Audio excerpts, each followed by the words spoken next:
Une généralisation de la patrouille financière encouragée par le résultat positif engrangé au cours de 3 dernières années. L'inspecteur général des finances soutient qu'il faille étendre la patrouille financière sur tous les secteurs. Ange Chimpaka Mwamba.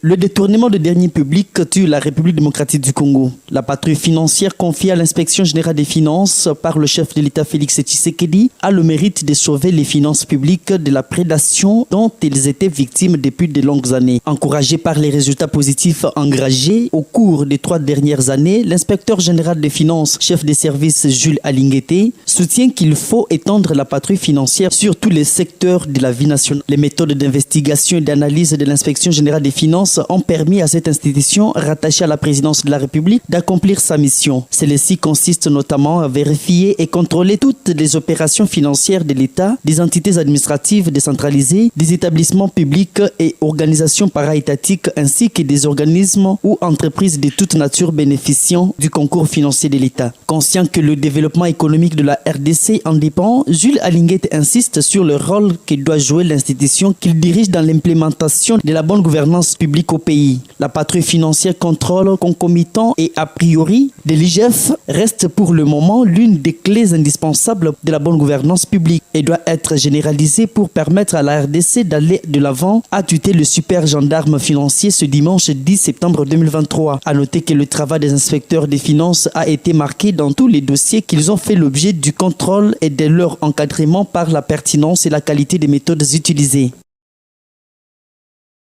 Et pour parler infrastructure, le gouverneur de province Jacques Kiabula Katwe se veut déterminé à améliorer la voirie urbaine de Lubumbashi. En effet, il a inspecté la route Kabongo située au quartier Golfe Faustin vendredi dernier, une artère importante pour les riverains. Jacques Kiabula Katwe avait à sa suite Eric Sakuyema, ministre provincial des infrastructures.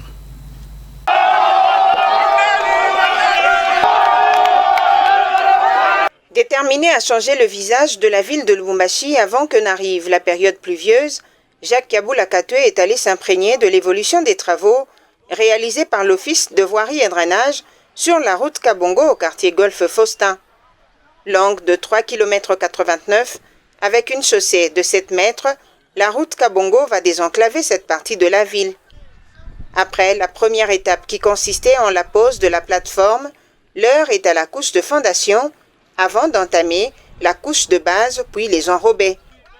Visiblement satisfait de l'évolution des travaux, Jacques Kiabula Katwe explique l'importance de cette artère. Depuis un certain temps, nous sommes concentrés à travailler les routes au niveau de la ville de Lubumbashi, mais pas au centre-ville, mais nous sommes dans la périphérie. Et donc ici, il y a plus ou moins 4-5 avenues qui vont être asphaltées et nous y allons à une vitesse assez supérieure pour que nous puissions terminer dans un bref délai et répondre aux besoins de la population, comme le veut le président de la République, Félix Antoine Tshisekedi Tshilombo, qui voudrait que nous puissions changer l'image de notre ville, la ville de Lubumbashi. Les habitants du coin, premiers bénéficiaires de cette route, n'ont pas retenu leur joie et ont remercié le gouverneur Jacques Kiabula Katwe pour cette initiative.